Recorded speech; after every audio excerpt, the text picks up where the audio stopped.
Hi everyone, welcome to GK smart. GK smart চ্যানেলের পক্ষ থেকে তোমাদের স্বাগত এবং গুড ইভিনিং।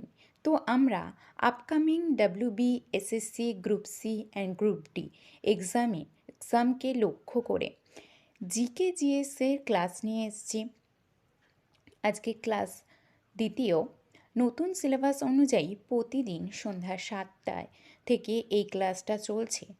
প্রতিটি ক্লাসে 20টি করে কমনযোগ্য প্রশ্ন উত্তর আছে, যা নতুন সিলেবাস অনুযায়ী খুব গুরুত্বপূর্ণ প্রশ্ন উত্তর, যা তোমাদের SSC group C and group D এই সিলেবাস কভার করবে। তো আগে একদিন আমি একটা ক্লাস করিয়েছি, যেটা তোমরা যারা দেখোনি তারা অবশ্যই সেই ক্লাসটা দেখে আসবে, এবং আজকে হলো দ্বিতীয় ক্লাস। তো আজকে পরবর্তী ক্লাসে কি আছে? প্রথম কোশ্চেন, জাতীয় মহিলা কমিশনের বর্তমান চেয়ারপারসন কে? জাতীয় মহিলা কমিশনারের বর্তমান চেয়ারপারসন কে?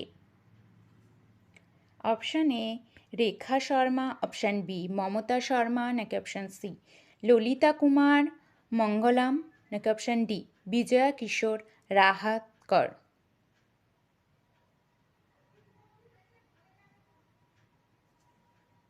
উত্তর কি হয়ে যাবে? না, বিজয়া কিশোর রাহাতকর। পরবর্তী কোশ্চেন, শিশুদের লিঙ্গ নির্ধারণ করার উপর নির্ভর করে অপশান এ পিতা, অপশান বি মাতা, নাকি অপশান সি উভয়ই, নাকি অপশান ডি পরিবেশগত কারণ? শিশুদের লিঙ্গ নির্ধারণ কার উপর নির্ভর করে? উত্তর হবে পিতার উপর। 3 নাম্বার, জাতীয় ঐক্য দিবস কবে পালিত হয়? জাতীয় ঐক্য দিবস কবে পালিত হয়? অপশান এ 15ই আগস্ট, অপশান বি 31শে অক্টোবর, অপশান সি 14ই নভেম্বর, নাকি অপশান ডি 25শে ডিসেম্বর? এখানে উত্তর কি হয়ে যাবে? না, 31শে অক্টোবর।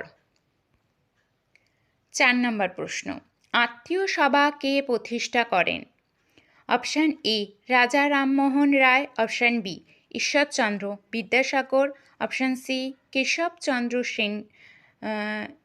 সেন, এখানে একটু স্পেলিং মিস্টেক হয়ে গেছে, অপশান ডি স্বামী দয়ানন্দ সরস্বতী।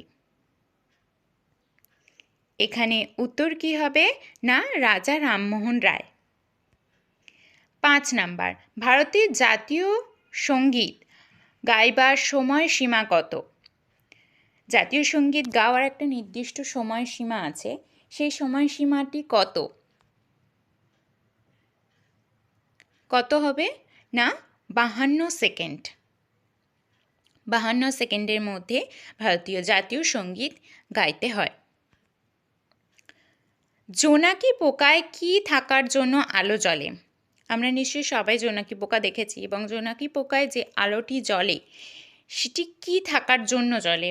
না, ফসফরাস ডাইহাইড্রাইড, ইথাইল মার্কাপ্টার, নাকি থার্মাইট, নাকি ক্লোরোপিরিন? উত্তর কি হয়ে যাবে? ফসফরাস ডাইহাইড্রাইড। 7 নাম্বার, স্বাধীন ভারতের প্রথম অর্থমন্ত্রী কে ছিলেন? স্বাধীন ভারতের প্রথম অর্থমন্ত্রী কে ছিলেন? Option A R K Shanmukham Chetty, option B Jagatjit Singh, নাকি option C Sriraj Gopalachari, option D Pandit Nehru? এখানে উত্তর কি হয়ে যাবে? না, R K Shanmukham Chetty. 8 number, Paschimbanga সরকারের যুবশ্রী প্রকল্প কবে চালু হয়? Option A 2012, option B 2013, option C 2014 এবং অপশান ডি 2015। আমি প্রকল্প থেকে একটা ক্লাস করিয়ে দিয়েছি বিভিন্ন প্রকল্প সম্বন্ধে, এবং তার উদ্দেশ্যগুলো কি, প্রকল্পের উদ্দেশ্য কি ছিল সেটা আমি করিয়ে দিয়েছি ক্লাসটা, তোমরা প্লিজ ওটা দেখে নেবে একবার। তো যুবশ্রী প্রকল্পটি 2013 সালে, এবং কন্যাশ্রী প্রকল্প ওটাও কিন্তু 2013 সালে। ঠিক আছে।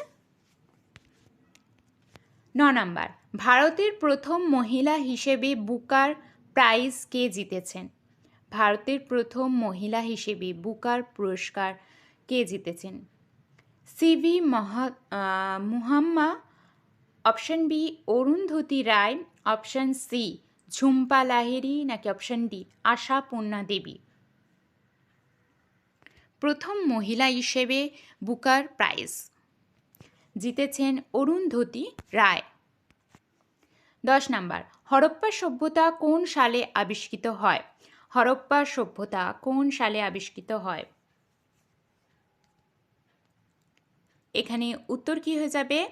অপশন এ আছে 1905, অপশন বি আছে 1921, অপশন সি আছে 1922, নাকি অপশন ডি 1926?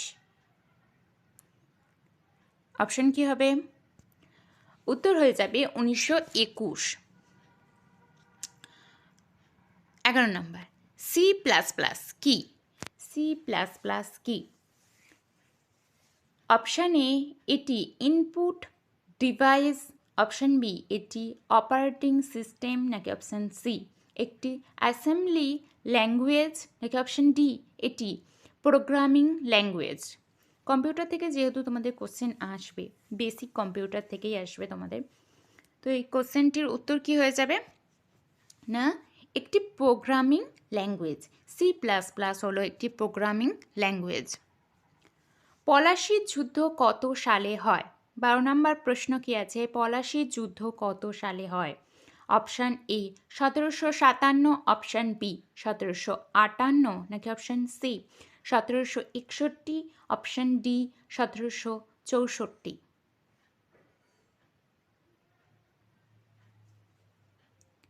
উত্তর হবে এখানে কি না 1757। এই ক্লাসটি কিন্তু প্রতিদিনই চলবে এবং সন্ধ্যে 7টার সময় তোমাদের ক্লাসটি হবে। প্রতিদিন 20টি করে প্রশ্ন থাকবে, তার মধ্যে কে কেমন স্কোর করতে পারছো আমাকে অবশ্যই জানাবে। পরের কোশ্চেন কি আছে? 13 নম্বর, ওজোন স্তরের ক্ষয়ের জন্য প্রধানত দায়ী পদার্থ কোনটি? ওজোন স্তরের ক্ষয়ের জন্য প্রধানত দায়ী পদার্থ কোনটি? Option A nitrous oxide, option B chlorofluorocarbon, নাকি option C sulphur dioxide, option D carbon dioxide? এখানে উত্তর হয়ে যাবে ক্লোরোফ্লোরোকার্বন। বৈদ্যুতিক বাল্বের উদ্ভাবক কে? বৈদ্যুতিক বাল্বের উদ্ভাবক কে? Option A Thomas Alva Edison, option B Wright ভ্রাতৃদ্বয়, option C John Logie Baird, নাকি option D Alexander Graham Bell? এখানে উত্তর কি হয়ে যাবে? Thomas Alva Edison. 15 number, ozone স্তর পৃথিবীর কোন স্তরে অবস্থিত? ওজোন স্তর পৃথিবীর কোন স্তরে অবস্থিত? Option A troposphere, option B thermosphere, option C mesosphere, নাকি অপশান ডি স্ট্র্যাটোস্ফিয়ার? এখানে উত্তর কি হয়ে যাবে না স্ট্র্যাটোস্ফিয়ার। ওজোন স্তর পৃথিবীর স্ট্র্যাটোস্ফিয়ার স্তরে অবস্থিত। 16, কত্থক নৃত্য শৈলী মূলত কোন রাজ্যের? কত্থক নৃত্যশৈলী মূলত কোন রাজ্যের? Option A Tamil Nadu, option B Kerala, option C Uttar Pradesh, নাকি অপশান ডি অন্ধ্রপ্রদেশ? এর মধ্যে থেকে উত্তর কী হয়ে যাবে না উত্তরপ্রদেশ। 17 নম্বর, ভারতের প্রধান নির্বাচন কমিশনার কোন আর্টিকেল অনুযায়ী নিয়োগ করা হয় বা নিয়োগ পান? এখানে উত্তর কোনটি হবে? আর্টিকেল 324 অনুযায়ী নির্বাচন কমিশন প্রধান নির্বাচন অর্থাৎ ভারতের প্রধান নির্বাচন কমিশনার আর্টিকেল 324 অনুযায়ী নিয়োগ পান। 18 নম্বর প্রশ্ন, পশ্চিমবঙ্গের সরকারি বিদ্যালয় মিড ডে মিল কোন বছর শুরু হয়? পশ্চিমবঙ্গ সরকারি বিদ্যালয়ে মিড ডে মিল কোন বছরে শুরু হয়? 2001, 2002, 2003, নাকি 2004? কোন সালে না 2003 সালে? 19 নাম্বার, আধুনিক অলিম্পিক গেমসের সূচনা হয় কবে? আধুনিক অলিম্পিক গেমসের সূচনা হয় কবে? 1896, 1897 নাকি 1898 নাকি 1899 সালে? চারটে অপশান থেকে কি উত্তর হয়ে যাবে? আধুনিক অলিম্পিক গেমস সূচনা হয় 1896 সালে। 20 নাম্বার, কোন হ্রদটি ভারতের সবচেয়ে বড় লবণাক্ত হ্রদ? কোন হ্রদটি ভারতের সবচেয়ে বড় লবণাক্ত হ্রদ? অপশান এ চিল্কা হ্রদ, অপশান বি সাম্বার হ্রদ, অপশান সি লোকটাক হ্রদ নাকি অপশান ডি পুলিকট হ্রদ? এখানে উত্তর কি হবে? না সাম্বার হ্রদ। তো আজকে এই পর্যন্ত 20টি প্রশ্ন তোমাদের কেমন লাগলো আমাকে অবশ্যই জানাবে, আর ভালো লাগে থাকলে একটি লাইক করে দেবে এবং চ্যানেলটি সাবস্ক্রাইব করে নেবে।